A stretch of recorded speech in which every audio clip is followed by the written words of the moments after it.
morning. Welcome to A Healthy Conversation. I always say good morning. They may be watching this at night. 3 a.m., right?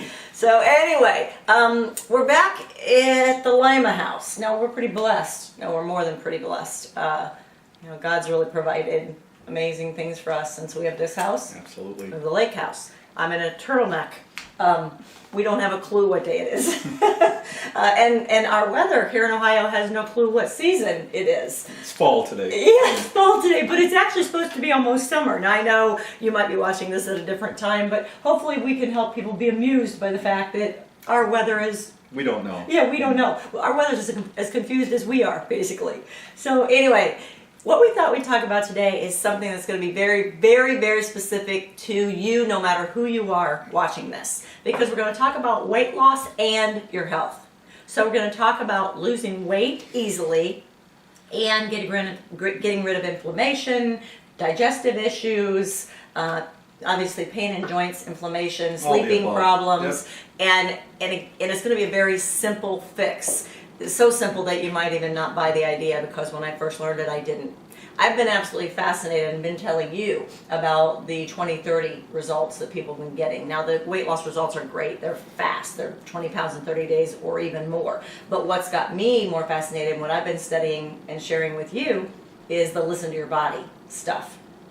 What we're finding is that certain foods you put into your body, different ones for different people, are going to have certain reactions. There could be a breakout. One person noticed with a certain kind of food. Another person noticed, you talk about a lot, digestive issues, right? With certain kinds of foods. And I could keep going. The listen to your body thing is fascinating. Well, here's how it ties to weight loss. It's obvious how it ties to health. Here's how it ties to weight loss. If you've taken a certain kind of food that your body doesn't really like, and therefore it has a reaction to, that in and of itself can prevent you from being able to lose weight. It's all based on what you're putting into your body. It has nothing to do with calories, or it can even cause you to gain unexpected weight because it affects other hormone imbalances. So there is a big one. I told you it could be a very simple solution. There's a key one that we talk about a lot that could be the culprit, both in you feeling inflammation, having digestive issues, some of the other things we're going to talk about today, but in you not being able to lose weight. So it's key to learn how to listen to your body. And that key food or component is? Soy. Drum roll, please. And so, okay, let's give our government a little bit of credit for a second, and go, why would they have introduced soy to our population? I mean, there must have been some good motive somewhere, because all of a sudden we have soy and everything. We're told to eat soy. It's good for us. Soy is very high in protein. It's an excellent source of protein. So therefore, we've been almost sold a bill of goods. We've been told that soy is great for you. Well, that's a sort of truth. It's a sort of truth. Well, it's good for you from the standpoint that you're getting protein in your system. However, and this is a big however, about 50 or 60 years ago, a bunch of scientists went over to Japan and started studying Japanese women and why they were so much healthier than American women. You know, fraction of the heart disease, cancers, strokes, hormonal issues, and they found that they ate a lot of soy. Okay. So we come back here, soy burgers, soy milk, soy everything. Soy in everything.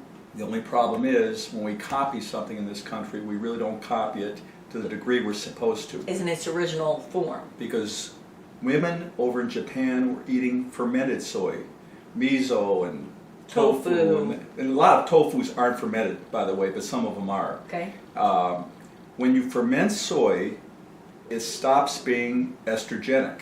Now that's very, very important, because if you're taking something that makes estrogens in your body, it has a very, very direct link to cancer. One of the things that the medical community is saying now, that 80% of all breast cancers are estrogen receptor positive.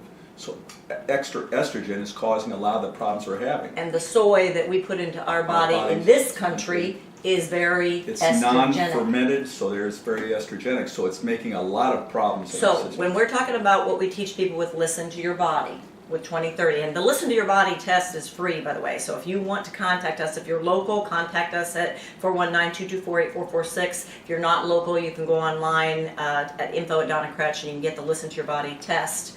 When you put this into your body, there are, as I said before, certain conditions, symptoms, if you will, that manifest. What's the number one symptom? Well, intestinal issues are probably the biggest thing. I mean, keep in mind that soy is kind of not bad for you or it's bad for you to begin with, but now we're eating genetically modified soy, which is a completely different kind of soy that we were eating 20 years ago. So let's talk about, what do intestinal issues look like? Acid reflux, colitis, irritable bowel syndrome, constipation, diarrhea. You kind of go right down the laundry list. So here's how I teach it when I teach the Listen to Your Body stuff. You put something into your body, right? And it's got to go through the liver, the small intestine, the large intestine, and anything that's got to be processed in this area here. If there's an issue, if your body doesn't like something, right in here is most of the time where your body's going to go, no, I don't like this. And the liver especially is what processes toxins. Well, if your body doesn't like something, toxins are going to build up because your body's fighting back. So your liver's not working well. Milk thistle, we know, is good for that. Now we got the small intestine, the large intestine. So there's one other condition you wanted to talk about that can show up if a person, especially a guy, is taking in a lot of soy. Well, it's a brand new set of circumstances right now. They call them moobs. Moobs, and it stands for? It's man boobs, man basically. boobs.